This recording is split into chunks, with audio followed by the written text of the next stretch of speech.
Cinema വിശേഷങ്ങൾക്കും ഗോസിപ്പുകൾക്കും ദാസനും വിജയനും. ഈ channel ഇപ്പോൾ തന്നെ സബ്സ്ക്രൈബ് ചെയ്യുക. മമ്മൂട്ടിക്കും മോഹൻലാലിനും തുല്യ പ്രാധാന്യം നൽകി ഫാസിൽ ഒരുക്കിയ സൂപ്പർ ഹിറ്റ് ചിത്രമായിരുന്നു ഹരികൃഷ്ണൻസ്.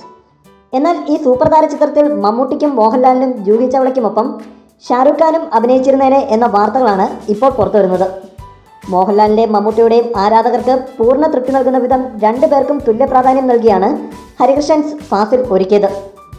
തിരക്കഥയുടെ ഓരോ ഘട്ടത്തിലും ഫാസിലിനെ ആശയക്കുഴപ്പത്തിലാക്കിയിരുന്നത് ചിത്രത്തിൻ്റെ ക്ലൈമാക്സിനെ കുറിച്ചാണ്. ആര് നായികയായ മീരയെ സ്വന്തമാക്കും, ഹരിയോ കൃഷ്ണനോ? ജൂഹി ചൗളയായിരുന്നു മീരയായി എത്തിയത്. ഇത് ഫാസിലിനെ പ്രതിസന്ധിയിലാഴ്ത്തി. ഒടുവിൽ 2 ക്ലൈമാക്സുകൾ ഷൂട്ട് ചെയ്തു. മോഹൻലാൽ ആരാധകർ കൂടുതലുള്ള പ്രദേശങ്ങളിൽ മോഹൻലാൽ നായികയെ സ്വന്തമാക്കുന്ന വിധവും മമ്മൂട്ടി ആരാധകർ കൂടുതൽ ഉള്ളയിടത്ത് മമ്മൂട്ടി നായികയെ സ്വന്തമാക്കുന്ന വിധവും ചിത്രം റിലീസ് ചെയ്തു. എന്നാൽ ഇപ്പോൾ പുറത്തുവരുന്ന പുതിയ വാർത്തകൾ പ്രകാരം ഇതൊന്നുമല്ലായിരുന്നു ഹരികൃഷ്ണൻസിൻ്റെ ആദ്യം നിശ്ചയിച്ച ക്ലൈമാക്സ് എന്നാണ്. ചിത്രത്തിൽ ഷാരൂഖ് ഖാൻ അതിഥി വേഷത്തിലെത്തുന്ന രീതിയിലായിരുന്നത്രേ ആദ്യത്തെ ക്ലൈമാക്സ് തീരുമാനിച്ചത്. അതും ജൂഹി ചൗള കഥാപാത്രമായ മീരയുടെ മുറച്ചെറുക്കനായി. എന്നാൽ പിന്നീട് പല കാരണങ്ങൾ കൊണ്ടും ഈ ക്ലൈമാക്സ് തിരുത്തുകയായിരുന്നത്രേ. എന്താണേലും ഹരികൃഷ്ണൻസിൻ്റെ സെറ്റിൽ ഷാരൂഖ് വന്നിരുന്നു.